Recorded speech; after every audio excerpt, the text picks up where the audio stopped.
TV7 Israel News is made possible thanks to your generous donation. Shalom ve'erev tov, good evening. Welcome to our daily TV7 Israel News Bulletin, broadcast to you from Jerusalem.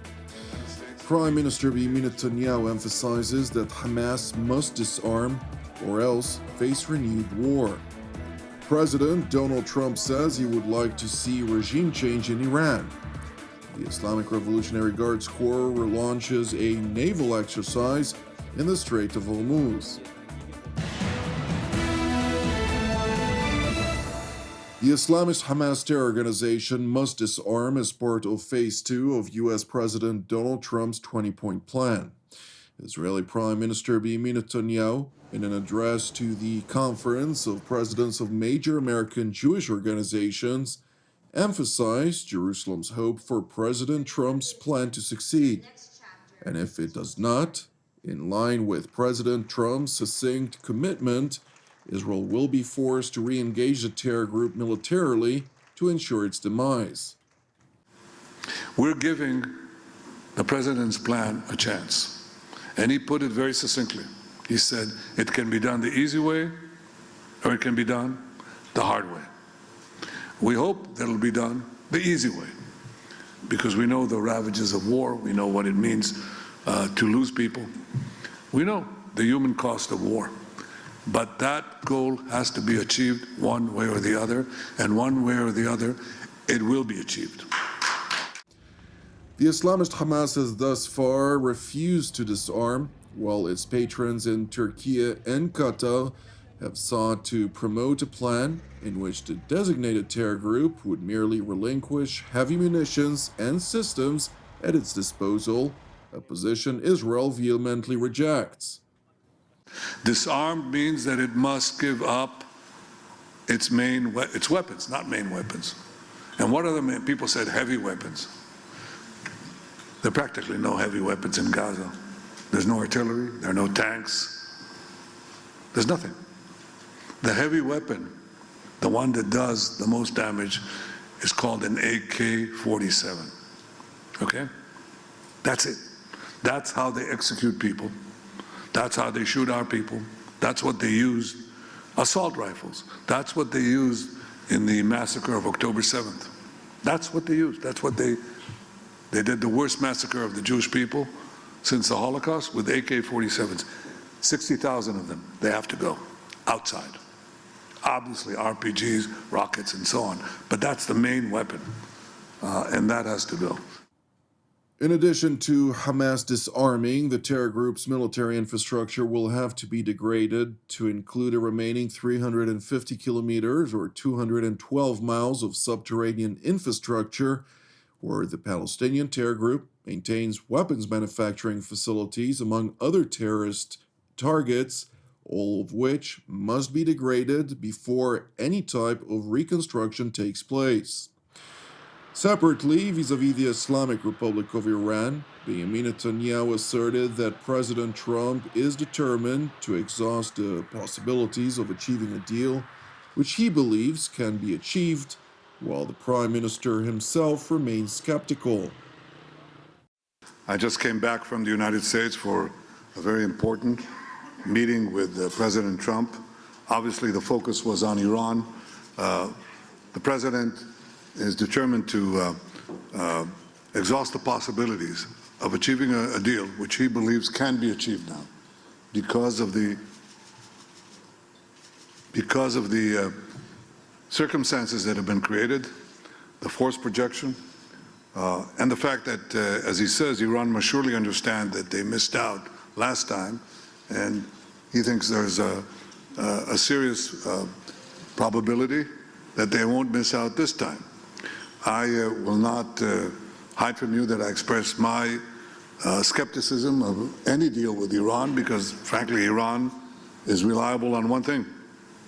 They lie and they cheat. Additional American military assets are transiting to the Persian Gulf to prepare for any possible contingency.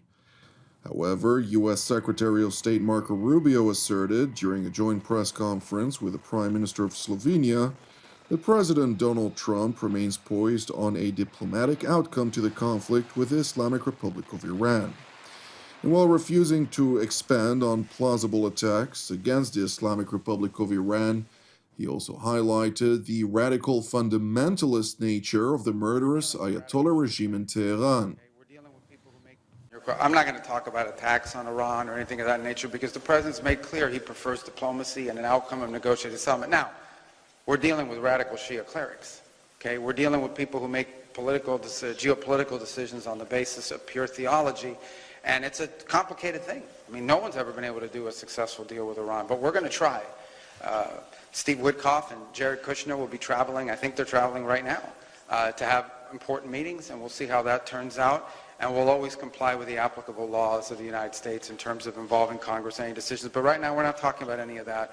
We are postured in the region for one simple reason, and that is that we understand that there could be threats to our forces in the region. We've seen them be threatened in the past, and we want to make sure that we have sufficient capacity to defend them if, God forbid, that were to happen. Meanwhile, during a roundtable discussion at the Munich Security Conference over the weekend, U.S. Senator Lindsey Graham, who is known to be very close to President Donald Trump, laid out the characteristics of the Ayatollah regime in Tehran, labeling them religious Nazis. Here's what I believe. They're the weakest they've been since 1979. It is a regime with American blood on its hand.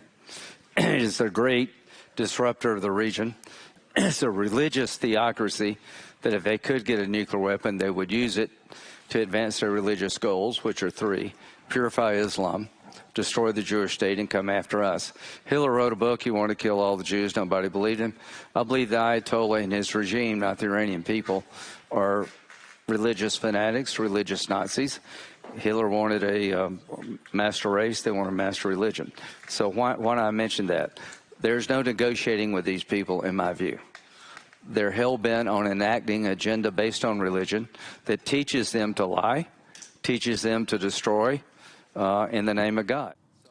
Senator Graham continued by stressing that in contrast to speculative rhetoric, President Trump has a proven track record of following through on his promises. President Trump said something that's going to be the best thing he ever said, or maybe the worst thing he ever said. When asked, what should the protesters do? Keep protesting. Now, that came from a man who genuinely believed that. That wasn't a calculated response. Ronald Reagan went to the Berlin Wall, and we still talk about it. He didn't say, do you mind lowering it? He said, tear it down. He was clear. He was concise. So President Trump gave an answer, keep protesting, help is on the way. And a couple of days later, he said, it's time for new leadership in Iran because the Ayatollah and his crowd, they're bad guys, they're terrible guys. You put all three of those statements together, then what do you have? You have a president standing with the people. Senator Graham continued by asserting that he is confident President Trump intends to follow through on his pledge to the Iranian people. If we back out now, it'll be the biggest mistake we've made, far worse than the Syrian red line, far worse than Afghanistan. You can't say, keep protesting, we got you back, help's on the way, and nothing happened.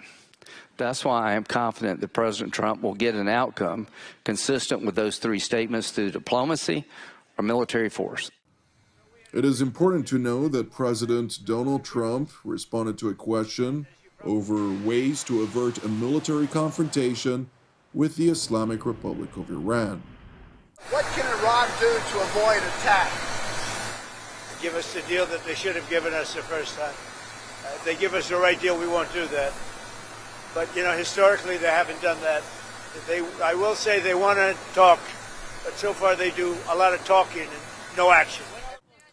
President Trump was further asked whether he would like to see regime change in Iran amid ongoing atrocities which the Ayatollah regime is committing against the Iranian citizens. Well, it seems like that would be the best thing that could happen. For 47 years, they've been talking and talking and talking. In the meantime, we've lost a lot of lives while they talk, and legs blown off, arms blown off, faces blown off. This has been going on for a long time, so Let's see what happens. In the meantime, we have tremendous power has arrived, and additional power, as you know, another carrier is going out shortly. So we'll see it out. If we could get it settled for once and for all, that would be good.